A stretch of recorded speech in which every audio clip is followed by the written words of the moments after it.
You know that feeling, right? You're trying to focus on something important, maybe a big project, or just really trying to learn something new. And then, bam, your mind's just somewhere else. You find yourself scrolling emails, checking notifications, completely scattered. Yeah, happens all the time. I definitely feel that.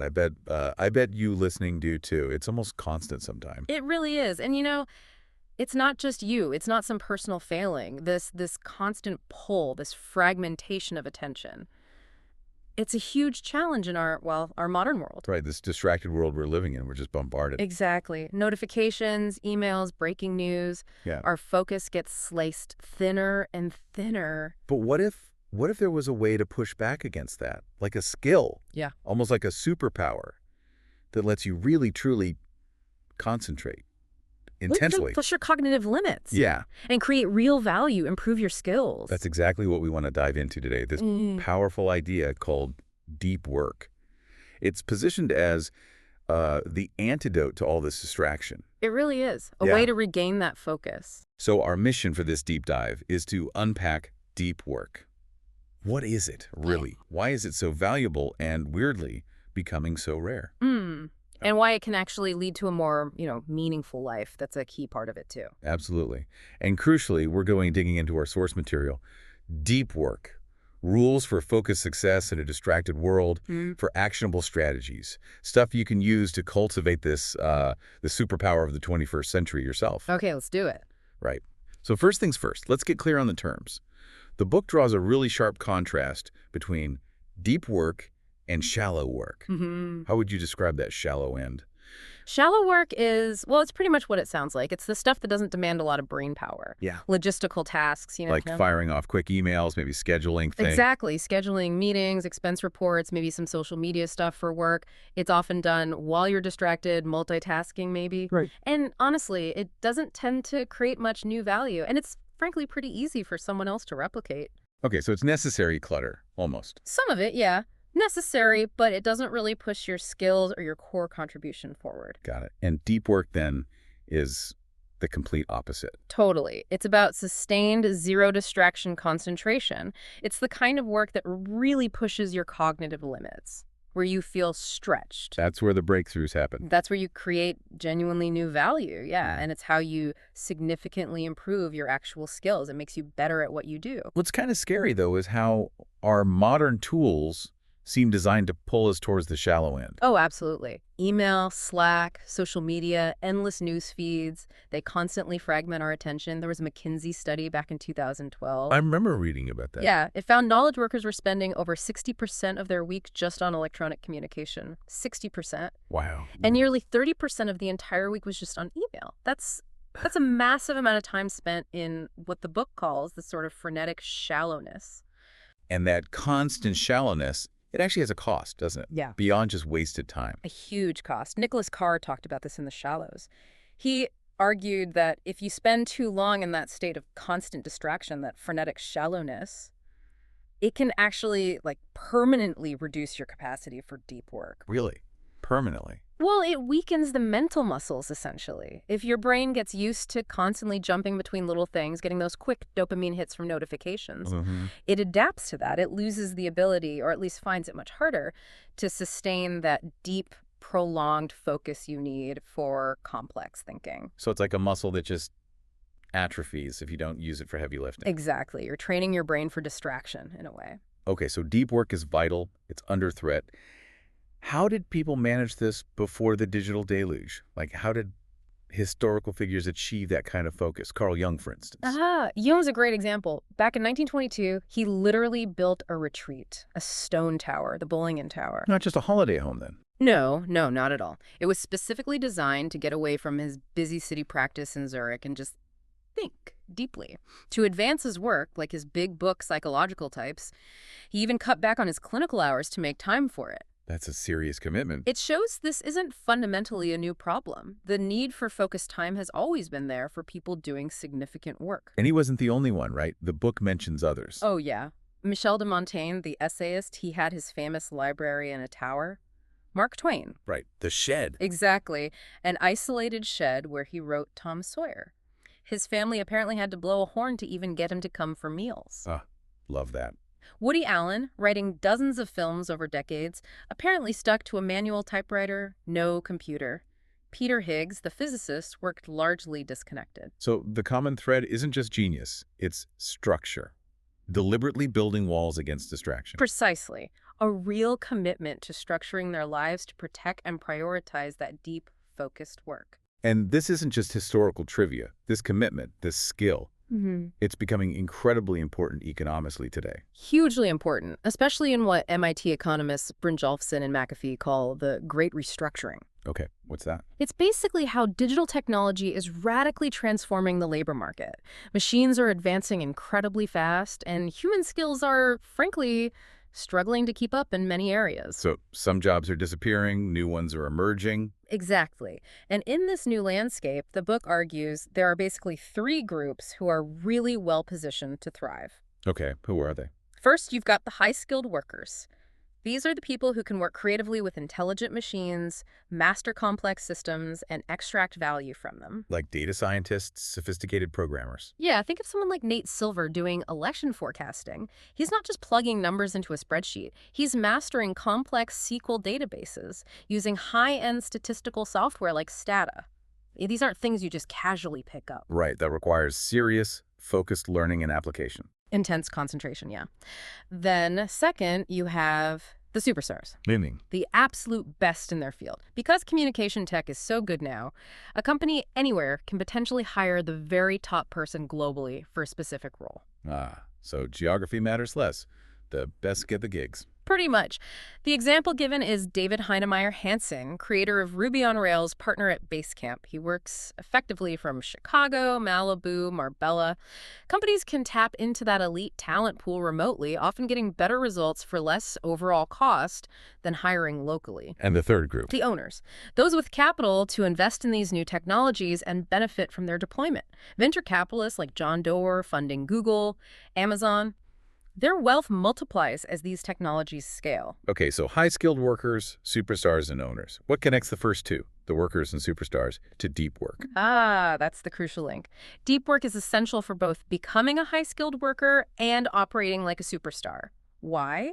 Because you need it for two core abilities. One, the ability to quickly master hard things. Technology changes fast. You need to learn complex new skills rapidly. And two, the ability to produce at an elite level in terms of both quality and speed. You need to create outstanding work consistently. and deep work fuels both of those. Absolutely. That's why the book calls it a key currency in the new economy. Yeah. It's becoming the superpower of the 21st century. If you can cultivate it, you're positioning yourself to be one of those winners. Okay, that makes the why very clear. Yeah. But let's dig into the how. What's the actual science here?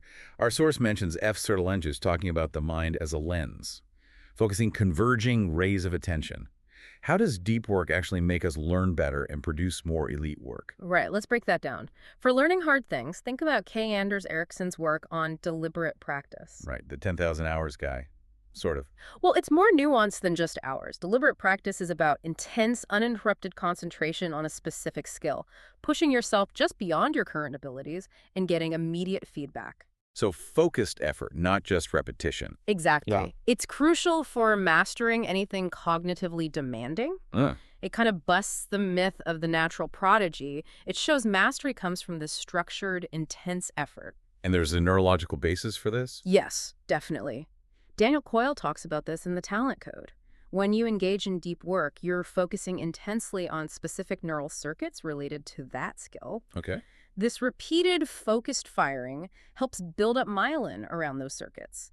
Myelin is this fatty tissue like insulation around an electrical wire. And that does what? It allows the nerve impulses, the signals in your brain, to travel faster and more cleanly with less interference. So you literally build faster, more efficient brain pathways for that skill through deep work. Wow.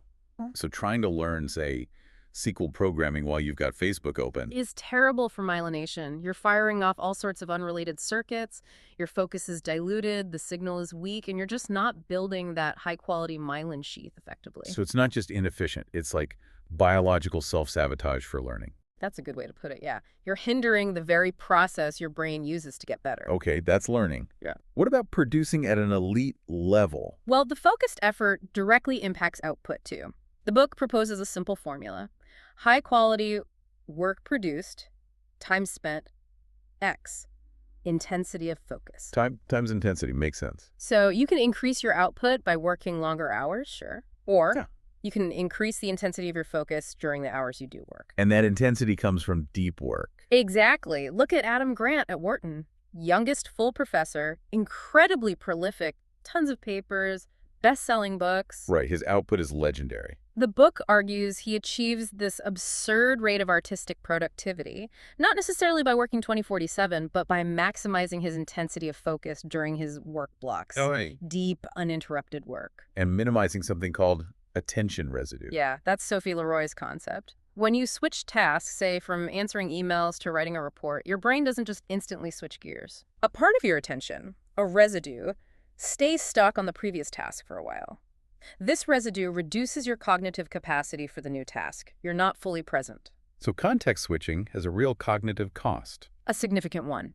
Deep work, by its very nature, staying on one hard task for a long time, minimizes this attention residue, allowing you to perform at a much higher level. Now, what about those high-flying executives like Jack Dorsey running Twitter and Square simultaneously? They seem to thrive on switching contexts.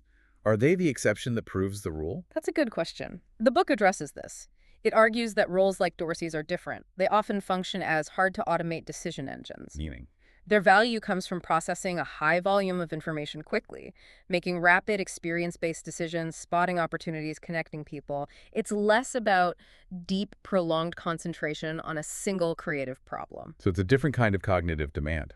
Right. It's a specific high-level niche. It doesn't negate the fact that for most knowledge workers, whose job is to create complex things, learn hard skills, solve difficult problems, deep work is still the crucial pathway to elite performance. Dorsey's role is an exception, not the rule for most of us. Okay, that makes sense. Beyond the economic and the scientific, the book makes a strong case that deep work actually leads to a more meaningful life. That feels maybe less intuitive. How does intense focus make life better? It does sound a bit paradoxical maybe, but there are a few layers to it. First, there's a neurological argument. Okay. Winifred Gallagher wrote a book called Wrapped. She had a cancer diagnosis, a pretty serious one, and she made a conscious decision to focus her attention deliberately on the positive, meaningful aspects of her life, even amidst the illness. Things like movies, walks, a 6.30 martini, as she put it. Right. And she found that, despite the objective difficulty of her situation, her subjective experience of life was often quite pleasant because, as the book says, our brains construct our worldview based on what we pay attention to. So what you focus on becomes your reality, in a sense. Exactly. Deep concentration kind of hijacks your attention apparatus, as the book puts it. It fills your awareness, pushing out the less pleasant things or that constant nagging buffet of distraction from email, social media, office politics. Yeah, those things can really drain you.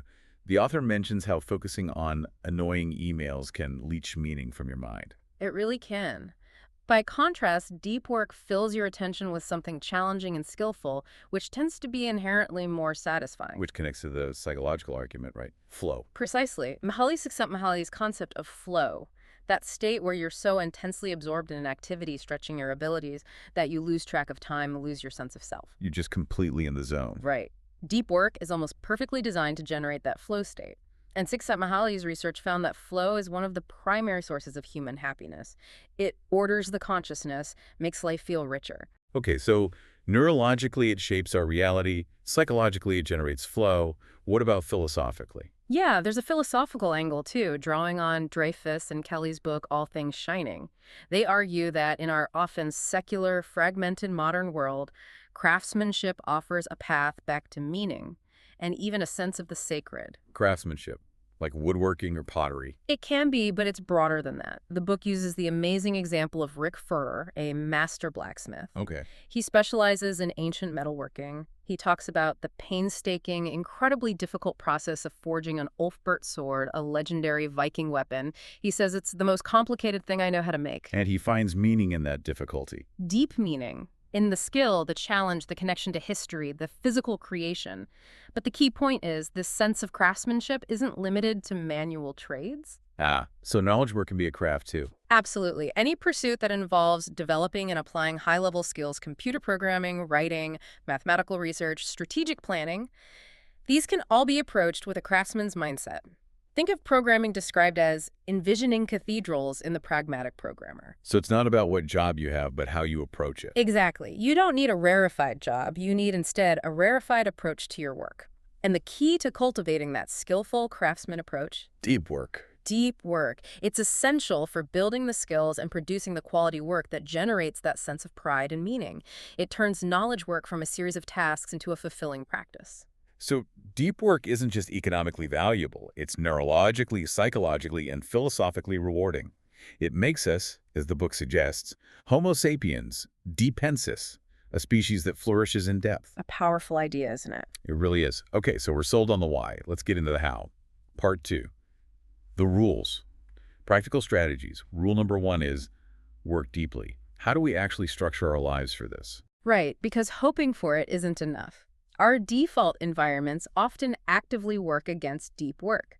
Think about the contrast with something like the eudaimonia machine. The what machine? It's a conceptual architectural design by David Duane. Imagine a building designed purely for deep thinking and flourishing. It's a series of 5 rooms, linearly connected, no shared hallways. So you have to go deeper and deeper physically. Exactly. Each room is progressively more isolated, quieter, designed to minimize distraction and pull you into deeper concentration. Room 1 might be a gallery. Room 5, a deep work chamber. Wow. So it's like a physical representation of focusing your mind. Precisely. It highlights that we need intentional structures and environments. We can't just stumble into deep work in a typical distracting office or home setup. Which means we need a personal plan, a depth philosophy, as the book calls it. Ad hoc attempts usually fail. Totally. The book outlines 4 main philosophies people tend to adopt. First, the monastic philosophy. Sounds intense. It is. You basically dedicate yourself almost entirely to a single, clear, deep goal and ruthlessly eliminate or minimize almost all shallow obligations. Who does this? Think of Donald Knuth, the legendary computer scientist. He famously stopped using email back in 1990 to preserve long hours of studying and uninterruptible concentration.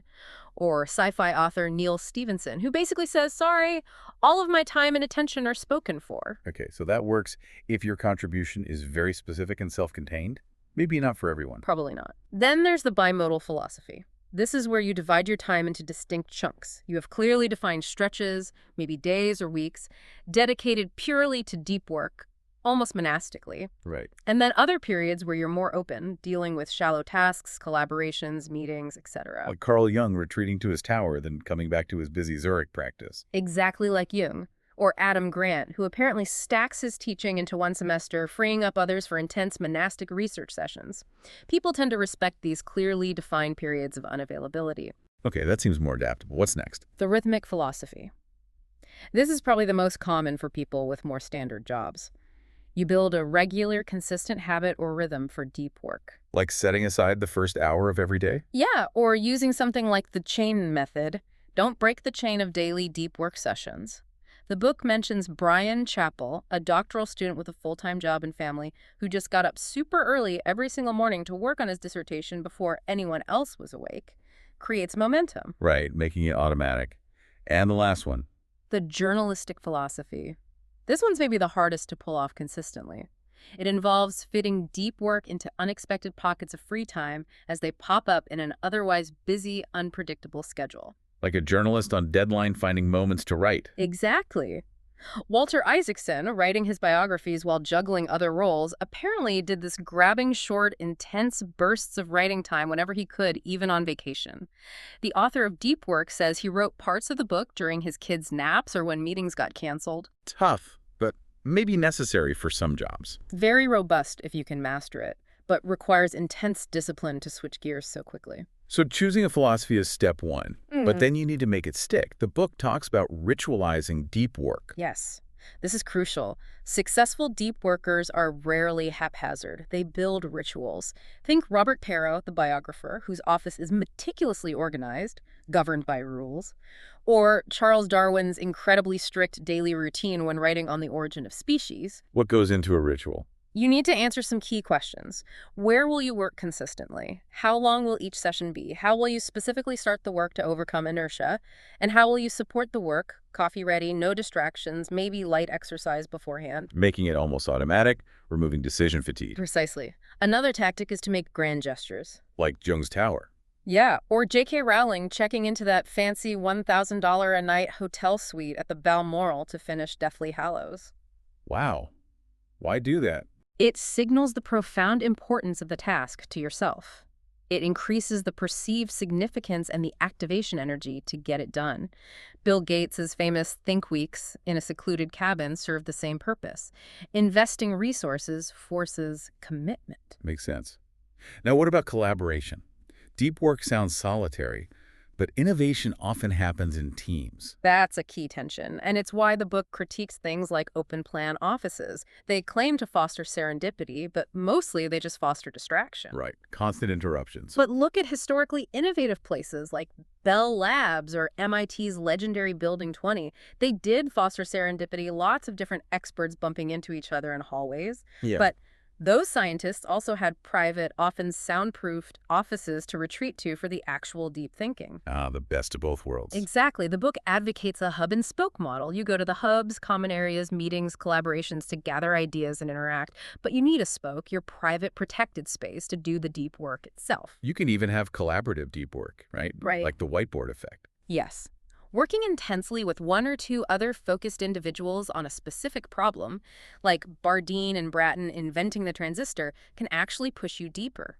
The immediate feedback and shared focus can be powerful, but it requires shared commitment to depth. Okay, lots of structural ideas. The last part of Rule 1 is about execution, borrowing from business. Yeah, applying the 4 disciplines of execution, 4DX, to your personal deep work goals. It's very practical. Okay, breakdown. Discipline 1. Focus on the wildly important. Don't try to do everything. Identify a very small number of truly ambitious, critical, deep work outcomes, like publish 2 high-impact papers this year. Creates focus and desire. It's discipline 2. Act on the lead measures. This is key. Don't just track the outcome, the lag measure like papers published. Track the behaviors you control that drive the outcome, the lead measures. Like hours spent in deep work. Exactly. Track hours spent in focused work on those wildly important goals. That's something you can directly influence week by week. Okay, discipline 3. Keep a compelling scoreboard.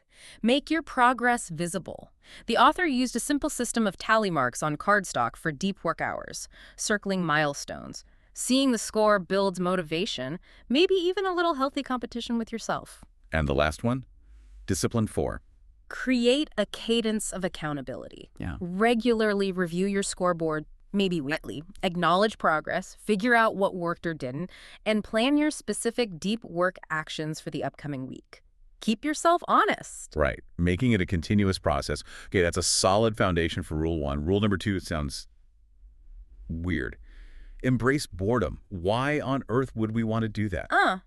Yeah, it's counterintuitive, isn't it? But the point is that intense concentration, the ability to focus deeply, isn't just something you have. It's a skill. It needs to be trained, like a muscle. And boredom is part of the training. In a way, yes. Think about Adam Marlin, the guy who took up daily, intense study of the Talmud. He wasn't naturally focused, but through that regular mental exertion, he noticed huge improvements in his mental muscle and even had more creative insights in his business. He built his focus capacity.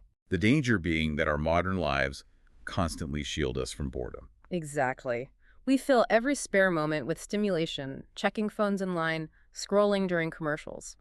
Researcher Clifford Nass found that heavy multitaskers, people constantly switching attention, become terrible at filtering out irrelevant information. They're chronically distracted even when they try to focus. They're pretty much mental wrecks, as he bluntly put it. Ouch. So how do we fight that? How do we embrace boredom? The core strategy is a radical shift in perspective. Don't take breaks from distraction. Instead, take breaks from focus. Meaning? Occasional digital detoxes or internet Sabbaths aren't enough if you spend the rest of your time constantly bathing in distraction. The real training comes from wiring your brain to handle periods without stimulation. So what's the practical application? The main idea is scheduled internet use. Decide in advance when you will allow yourself to go online. Put these blocks in your schedule. Yeah, and outside those blocks. You avoid the internet completely. No quick checks. If you get the urge or think of something you need to look up, You jot it down on a notepad and wait until your next scheduled block. Wow, that sounds tough. It is, but that's the training. It forces you to resist the impulse for constant connectivity. It minimizes the constant context switching that weakens focus. Those periods where you're waiting for your next internet block become, essentially, concentration calisthenics. You're strengthening your attention muscles by resisting the urge. Does this work even if you need the internet a lot for your job? Yeah, it just means you schedule more blocks, maybe shorter ones. The key is the strict adherence during the offline periods. And importantly, apply this outside work too. Waiting in line, commuting. Resist pulling out the phone. Just be bored for a bit. Let your mind wander or focus on your surroundings. Okay, scheduled internet. What else for embracing boredom? Another strategy. Work like Teddy Roosevelt. You're the president. Yeah. How did he work? Well, when he was at Harvard, he was apparently involved in everything. Boxing, naturalism, writing, social clubs. Yet he reportedly only studied for about a quarter of the typical student's day and still got honor grids. Oh, By working with blistering intensity during his scheduled, albeit fragmented, study periods, he'd set a specific task, focus like a laser for a short block, finish it, and then move on to his other activities guilt-free. so short, intense bursts, then real breaks. Exactly. Identify a deep work task, estimate a realistic but ambitious time to complete it, maybe shorter than you normally would, and then work with ferocious, uninterrupted concentration for that block. Setting a hard deadline creates intensity.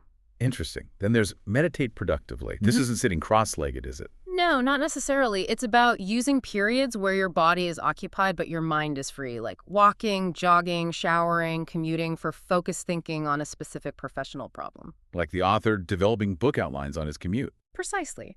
But it needs structure. You have to be careful not to just daydream or mentally loop through the same thoughts or, worse, compose emails in your head. Right. How do you structure it? Review the relevant variables of the problem first. Then, clearly define the specific next step question you're trying to answer in that session. When you feel you've made progress, consolidate the answer or insight mentally. It turns idle time into a rigorous workout for your concentration. And the last one under embracing boredom. Memorize a deck of cards. Seriously. Yeah, sounds quirky. But think about Daniel Keeloff, a guy with ADD and self-described poor memory who became a national memory champion. He found that the training didn't just improve his memory, it significantly boosted his general ability to concentrate. How does memorizing cards help concentration? It requires structured attention. The common technique, the memory palace, involves associating each card with a vivid image and placing those images sequentially in a mental walkthrough of a familiar location, like your house. So you're leveraging visual memory. Right. It's not rote memorization. It's a focused, structured mental task. Regularly practicing something like this, even for short periods, strengthens the underlying attention muscle that you need for any kind of deep work. It makes it easier to go deeper with more ease in your actual work. Fascinating. Huh. Okay, moving on to rule number 3, and this was probably going to sting for some people. Quit social media. Yeah, this is where it gets really challenging for many. The book points out the common any benefit mindset we apply to these tools. That's the any benefit mindset. It's justifying using a tool like Twitter or Facebook if you can point to any potential positive outcome, no matter how small or infrequent. Well, I might miss an important announcement, or it helps me stay connected with distant relatives, or it could potentially lead to a job opportunity. Right, we focus on the possible upside. While largely ignoring the significant downsides. Yeah. The constant distraction, the fragmented attention, the potential for addiction, the time suck. Barrett and Thurston did a 25-day digital detox, which was great, but the default approach is usually this weak justification. So what's the alternative? Apply the craftsman approach to tool selection. This requires a much more rigorous cost-benefit analysis. Like the farmer deciding on the hay baler. Exactly. Forrest Pritchard, the sustainable farmer, he didn't just look at the cost of the baler versus buying hay. He considered the opportunity cost. What else could he do with that time and money, like raising more chickens?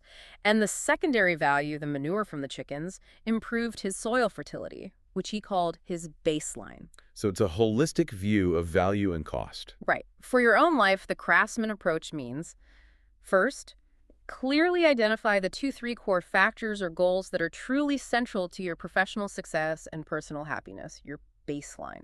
Then, for each network tool you use, Facebook, Twitter, Instagram, LinkedIn, whatever, evaluate it critically. Does this tool's positive impact on my core goals substantially outweigh its negative impacts? Like, time lost, attention fragmented. Substantially outweigh, not just any benefit. Precisely. If the net impact isn't clearly and substantially positive for your most important goals, the Craftsman approach says you should drop it. That's a high bar. Michael Lewis, the author, doesn't use Twitter. Does he need it for his core goals of research and writing? Probably not. Exactly. Even for less famous writers, the book argues, the modest boost in visibility or sales from Twitter likely doesn't outweigh the significant drag on the time and focused attention needed for high-quality writing itself.